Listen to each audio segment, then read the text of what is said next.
जो 4 बजे उठता है वो संतों का अनुयायी है। हमारे गुरुदेव नानक उसको अमृत वेला बोलते। रिमोट अरुणाचल पर्वत पर जब सूर्य आता है तो उषा का रिमोटर दबाव पड़ता है सात्विक व्यक्ति पे, वो 4 बजे उठ जाता है। रजोगुणी व्यक्ति जो है पत्नी के बर्तनों का खटपट करती है, झाड़ू बुआरी करती है, उठा पटक करती है, तब 6 बजे जाता है। और तमोगुणी व्यक्ति के साथ में जो है जैसे कुंभकर्ण के साथ ढोल नगाड़ा लाभ घुसे खैंचाता नहीं करने पे जाए, जैसे तमोगुणी व्यक्ति 8 बजे से पहले नहीं जाता। और आजकल का बड़ा सत्यानाश हो गया है। भोजन पाने के बाद में ये छोटे टीवी में उसमें मोबाइल में लग जाते हैं। 12-1 बजे से पहले सोते नहीं, 2-2 बजे तक जागते, फिर जागेंगे कैसे? सुबह 4 बजे 4 बजे कैसे जागेंगे? कई विद्यार्थी पीटे मैंने रहा पकड़ के मारे। अहमदाबाद में भी, हरिद्वार में भी एक तो भागी गया, कई भागे, एक काम भागा कई। विभीषण को पूछा गया आपको क्या वरदान है? जन्म जन्म रति राम पद यह वरदान नया। हमारा राम के चरणों में अनुराग ने अब आया बहन से थोड़ा खाना खाना। सोचते सोचते उसने कहा वैसे तो मैं राक्षसी हूं, ब्यूटी पार्लर में जाके भी सुंदर नहीं हो सकती, मेरे नाक में थोड़ी कोई काबिल। इसलिए कहा ब्रह्मा जी अगर मैं कहीं सुंदर पुरुष को देखूं तो उसके सामने मैं भी सुंदर हो जाऊं और फिर मैं उससे विवाह करूं, उसको उत्तम। ब्रह्मा जी को क्या टाइम लगा? तथास्तु। सारी दुनिया में घूमी, कोई अच्छा सुंदर पुरुष नहीं मिला। एक दिन घूमते घूमते पंचवटी न पश्यति जन्मांधो कामांधो दैव पश्यति कामानुसारी पुरुषः अनुविनश्यति। एक जन्मांध नहीं देखता, एक कामांध नहीं देखता। आंख खुले होते हुए भी अंधा होता। भगवान श्री राम सीता जी के पास धर्म पत्नी के साथ पंचवटी में शिला पर बैठे। उसने देखा अरे गजब की बात, आज तक इतना सुंदर तो कोई देखा ही नहीं। फट उसने बटन दबाया, ब्रह्मा जी को याद किया, ओम फट स्वाहा, असुंदर हो। उसने एक जलाशय में जाके देखा, अरे बाप रे। नारद जी ने देखा तो बंदर बन गया था, इसने जलाशय में देखा तो नाकी कटी कर दी। गए धड़ाधड़ राम जी के पास। सीता जी की अनदेखी, अरे जिसकी धर्मपत्नी बावन में बैठी है उसके सामने निर्लज फिक्के होकर प्रस्ताव रखो, इससे ज्यादा अधम कौन हो सकता? राम जी तो सब जानते हैं। तब पहुंच गए सीता जी एक तरफ, तुम सामा पुरुष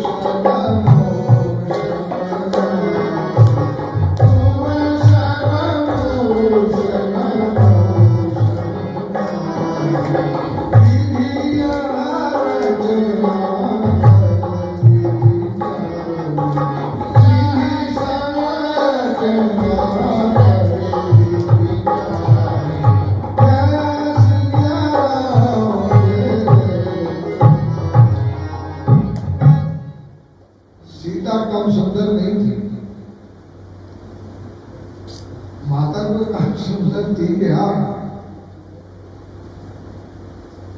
पर सुंदर स्त्री को स्त्री पसंद नहीं करता। मोह नारी नारी के रूप, ये तो केवल शकल से सुंदर है। हमारी माता तो शकल से भी सुंदर थी और अकल से भी सुंदर थी। उद्भव स्थिति सहारकारिणी, उद्भव स्थिति सहारकारिणी, क्लेशहारिणी, सर्वश्रेष्ठ सीताम नतोहम राम वल्लभ। ये खाली शकल से सुंदर थी, वो अकल से भी सुंदर थी, शकल से भी थी, दखल से भी। याद रखना प्यारे सज्जनों, तुम्हारे लिए भी बहुत बढ़िया बढ़िया आइटम बना के लाया हूं, बहुत सुंदर। ये आदमी जो है ये चूहा है। क्या है? क्या है? बोलो ना। चूहा। हाँ, चूहा कम पुरुषार्थ थोड़ी होता है। बड़े बड़े रजाइया बक्सा काट देता। तुम चूहे और पुरुष, संसार चूहेदानी है और ये नारी उस चूहेदानी में लगा हुआ रोटी का टुकड़ा है।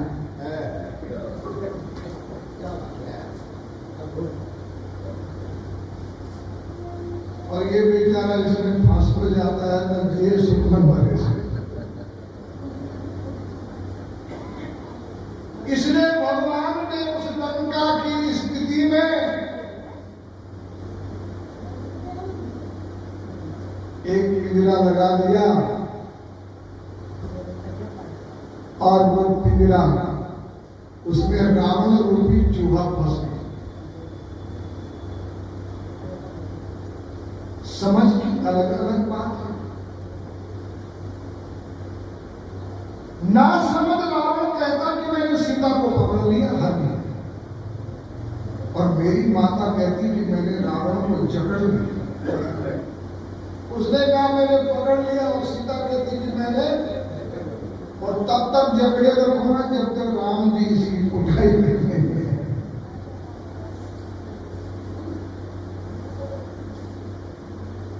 दैवी है सा गुणमयी मम माया दुरत्यया, मामे वे प्रपद्यन्ते माया में दम तरंती थी। सास सोचती है आज मेरी बहू पकड़ ली, अब फिर गेट पे खड़ी होती है, ऐसा झटका देती, फिर जल चढ़ाती, वो अला बला उसी के माथे पर। सास छोड़ती थी, बहू पकड़ ली, और बहू सोचती है कि प्यारी सास तू जकड़ ली है। और फिर आती है विद्यापति सरस्वती जी, क्या बात हुई है। उस दिन तो तू कह रही थी, कूद रही थी, मैं बड़ी भाग्यशाली हूं, इतनी जल्दी बात कैसे पूछ लिया तेरा। वही माया के बड़े विलक्षण स्थिति है। तुम्हारे समान पुरुष ने, मेरे समान नारी ने, और जो पड़ोस में बैठी वो मक्खी मारना देख गया। राम जी महाराज में महात्मा साधु पहले भारत टालना चाहते हैं। मैं किसी को भी 3 बार टाल देता। पाली में जब मैंने ऑपरेशन किया तो यही काम था, फिर और वातावरण क्या, फिर कहा मैंने 2, और उसके बाद में मैंने कहा 3, उसके बाद में 3। हाँ, मैं पकड़ लेता। मर्यादा, पढ़े लिखे हो के क्यों गलती करते हो। भगवान ने कहा देखो सी हमारे साथ में मेरी श्रीमती जी रही है, हम पत्नी वर्ग हैं, इसको छोड़ नहीं सकते। और वो लक्ष्मण जो है ना, विवाह ना हो, उसके पास जाओ, उसकी घरवाली घर छोड़ गई, वो रखना चाहता है तो रखिए, मैं नो ऑब्जेक्शन ना। तो वो लक्ष्मण के पास जब गई तो लक्ष्मण ने कहा, सुन देवी, मैं पराधीन हूं, मां ने सेवा में लगा रखा राम सीता के, मैं उनकी सेवा करूं या तेरी सेवा करूं? किसकी सेवा करूं? पराधीन सब मेरु सुख,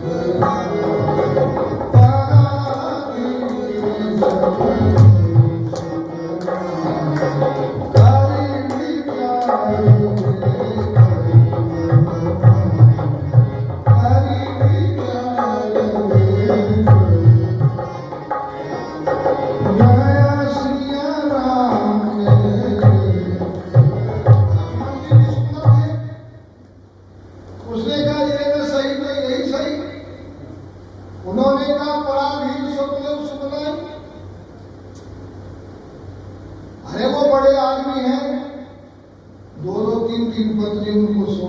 वहीं जाकर के डिमांड कर दी। फिर आई, फिर राम ने मैंने किया, फिर उधर गई, फिर उसके राक्षसी दिमाग में एक बात आई कि ये पड़ोस में जो बैठी है ना राम ने, पहले इसको खाऊं और फिर ये विदुर हो जाएगा तो फिर शादी करूं। तो जब अपने असली रूप में वो सीता की तरफ झपटने लगी, भगवान ने कहा, लक्ष्मण डांट नकदी है, नहीं मांगती, बेशरम। दुराचारी स्त्री बेशरम होती है, नकदी होती है, मरने के बाद में कुटिया और सुकर होती है, विधवा भी हो जाता। सीता जी को जब अनुसुईया उपदेश कर रही थी माता, तो सीता जी ने पूछा, माता जी एक बात तो बताओ, एक स्त्री रो रही है, 2 बालक उसकी गोद में है, सास ससुर बैठे हुए हैं, उसका पति मर गया, भगवान की उस पर दया नहीं आई?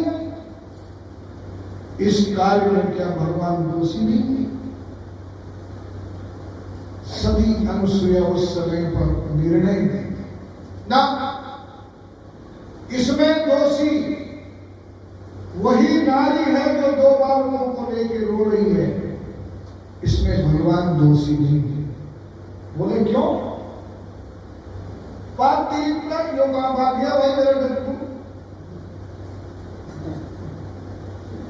पाती पाती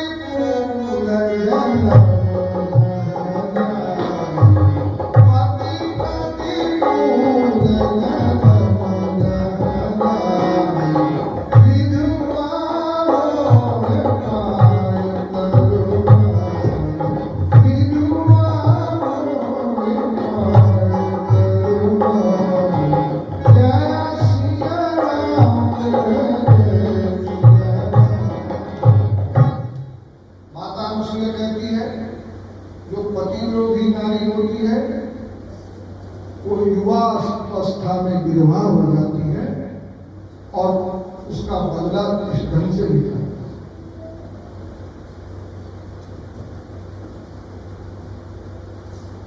इसलिए ध्यान रखना,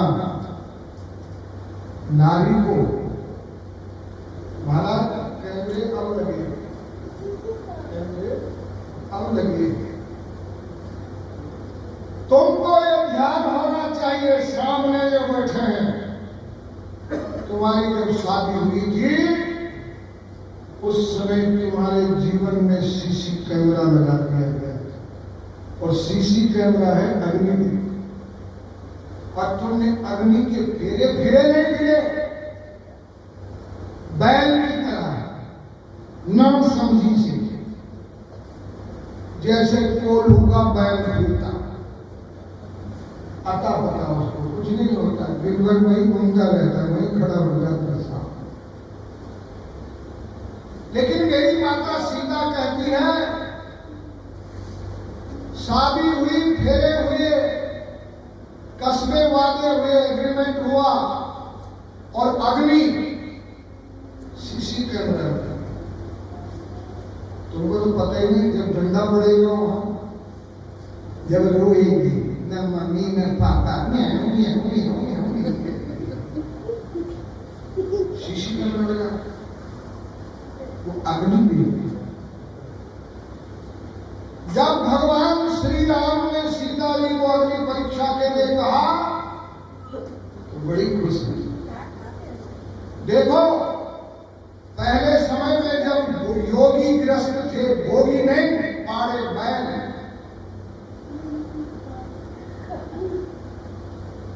उस समय पर जिस अग्नि के फेरे फिरते थे उसको घर में लाते थे और जब तक बांग पुष्टि नहीं हुई तब तक उसमें हवन करते थे। महाराज, उसको गाढ़ा पक्की अग्नि कहा गया। गाय का विसर्जन हो गया, शिखा शत्रु का हो गया, फिर दाक्षिणा अग्नि मणि ज्ञान अग्नि में उसके जीवन यात्रा शुरू हो।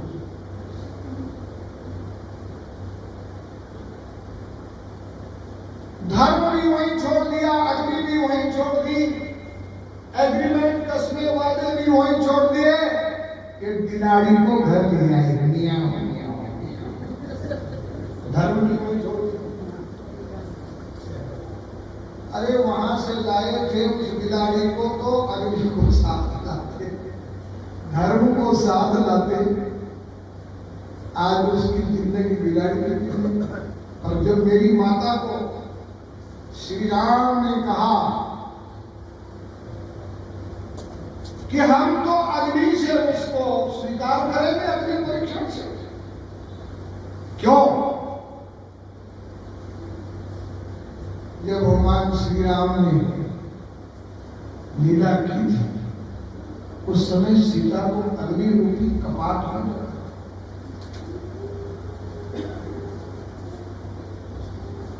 सुनाओ प्रिया व्रत चिर सुशील, सुनाओ प्रिया व्रत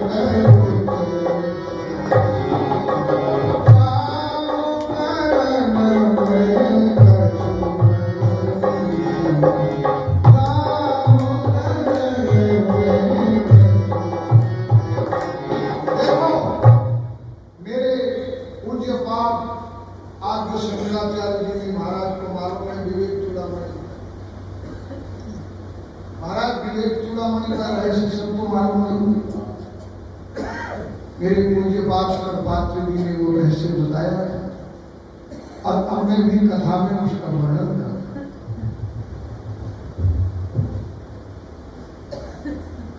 जिस समय पर हनुमान जी को भगवान श्री राम ने लंका भेजा,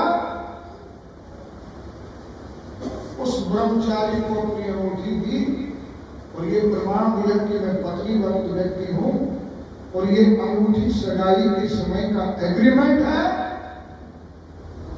इसलिए सीता को कहना कि मैं अपने एग्रीमेंट से बदला नहीं हूं। सो मन रहे सदा तुम पाना, मेरा मन हमेशा तुम्हारे पास है। हनुमान ने अंगूठी दी, लीला की, चलने लगे। सीता जी ने सोचा अगर उन्होंने एग्रीमेंट के नाम पर अंगूठी भेजी तो मैं अपना चूड़ा जिसको बोलते हैं, चूड़ामणि, मैं ये राम में जुड़ूंगा कि अगर अपने आप ने इस एग्रीमेंट को धारण करके पत्नी वर्ग धर्म का पालन किया है तो मैंने भी आपके द्वारा पहनाए हुए चूड़े के साथ में विवेक को कामयाब किया है और रावण में से जुलान के धमकाए भी नहीं।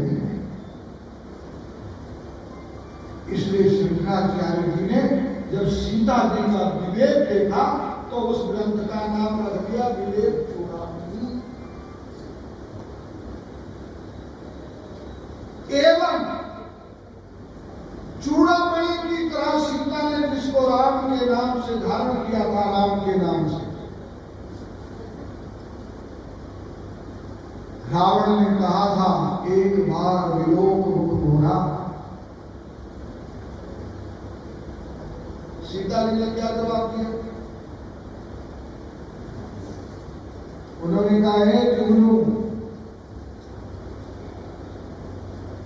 सुनाओ दशानन खात्यो तप्रकाश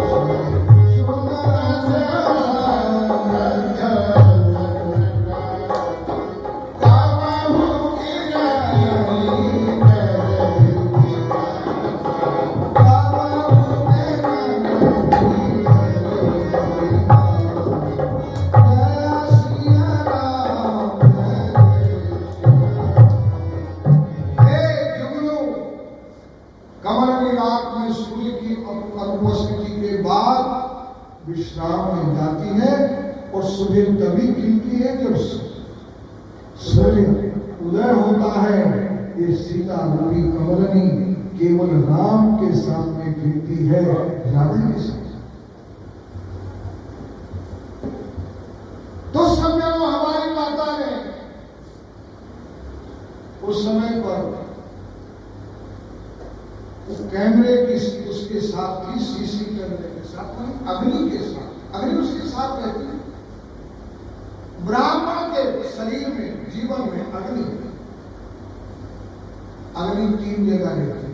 एक नारी के शरीर में जो सती होते समय प्रकट हो जाती है, एक ब्राह्मण के शरीर में जो तपस्या से प्रकट हो जाती है।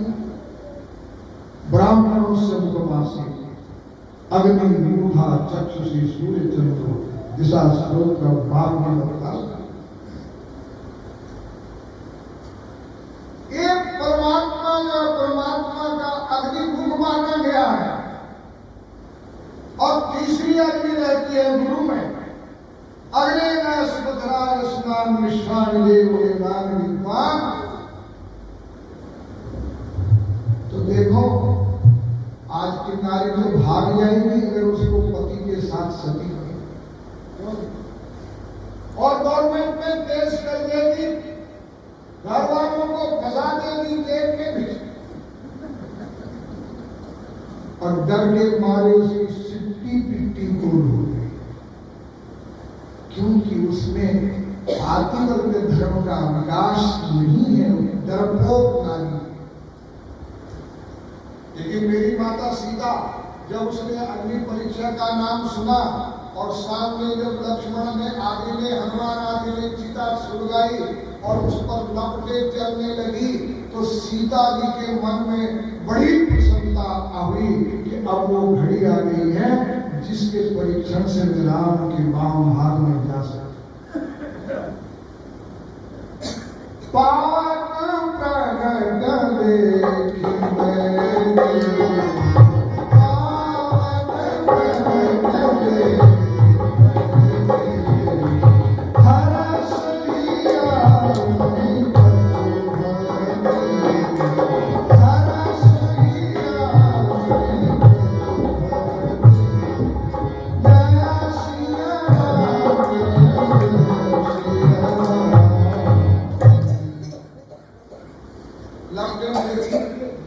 समय कम है।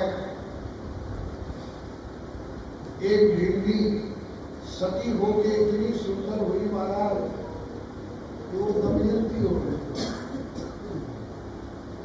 अपने पति के किसी ब्यूटी पार्लर में हमेशा मिले कोई दमयंती नहीं हो सकती।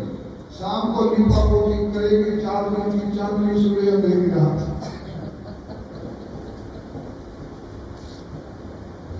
लेकिन भिंडी जब सती हुई थी पति के साथ महाराज शंकर भगवान के साक्षी में, तो पति हुआ नल और वो हुई, वो नल जो है भीम पति बना, और वो पत्नी जो है वो दमयंती। इसलिए आपको ये ध्यान रखना चाहिए, सीता जी ने जब अग्नि को प्रकट देखा तो सांच को आंच के जो सत्य में प्रतिष्ठित है उसको कोई आंच नहीं हुआ। सीता जी ने उस समय पर जो है, जैसे आजकल चोरी होती है ना, तो फटाफट जो है सीसी कैमरे में देख लेते कौन आया था, कौन गया, क्या हुआ, किधर से आया। लेकिन मेरी माता ने खुद कहा, हे देव, आप सबके साक्षी हैं, आप मेरे चरित्र को जानते हैं, अगर मैं सही हूं तो मेरे लिए बर्फ बन जाओ, श्रीखंड बन जाओ। तो पावक सबके गतिया, तो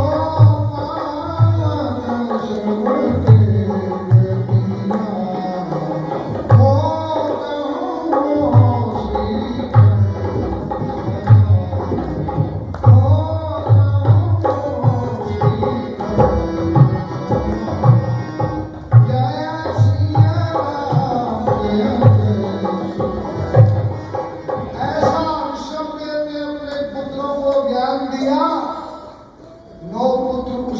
महात्मा हो गए। एक पुत्र को राजा बनाया, 90 पुत्र जगह जगह के ठाकुर। जो राजा बना वो भरत था। आपको भारतवासी बोलते हैं, आपके देश को भारत बोलते इसीलिए बोलते हैं कि यहाँ का पुरुष प्रकाश में जीता है, अंधेरे में नहीं। प्रकाश में रत रहता है, इसलिए भारत प्रकाश में रत रहता है, ज्ञानी पुरुष।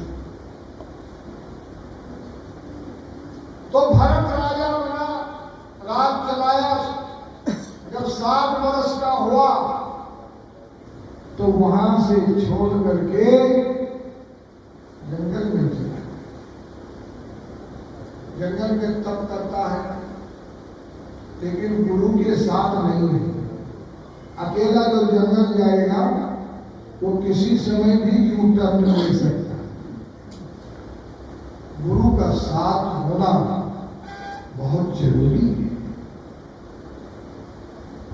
और जंगल में गया, वहां उसने मृग शावक देखा, नदी किनारे बैठा था। एक हिरनी के पीछे शेर भागा, गर्भवती थी, कूदी नदी में, छलांग मारने से गर्भपात हुआ, वो बच्चा हुआ। शेर भी भाग गई, वो भाग गई हिरनी, बच्चा पानी में कुलकुलाने लगा, उसने उठाया और फिर ले आया। एक मोह के कारण भारत धरा दो देह, वह नरक से पार हुए जिनके लेख सनी। और याद रखना, ये शरीर है, इसको विसर्जन करना है, भूलना है, ये ज्यादा उपयोगी नहीं है। भजन में तो ये बिल्कुल ही ज्यादा उपयोगी नहीं है, केवल विश्राम लेने योग्य है। भजन तो अहिल्या ने पत्थर में बैठ के किया, नरकुवर ने वृक्षों में किया, राजा भरत ने हिरण के शरीर में भजन किया। और जब ऋषि महात्माओं के आश्रम में घूम घूम के भजन किया, पश्चाताप किया, विचार किया, श्रवण किया, मनन किया, विधिध्यासन किया, आखिरी समय में दोनों पैर गंगा में रखे, 2 पैर आगे रखे, श्वास लेते लेते जब शरीर जुड़ता तो गंगा में जुड़ा, और उस गंगा की पवित्रता से वो ब्राह्मण कुल में उठा। हिरण के शरीर में भी भजन हो सकता है अगर कोई धार ले तो। इस प्रकार से वो ब्राह्मण कुल में हुआ। वो कथा में आपको कल सुनाऊंगा, रोहण की। और जड़व्रत की माता काली ने उसकी रक्षा की, वो कथा कल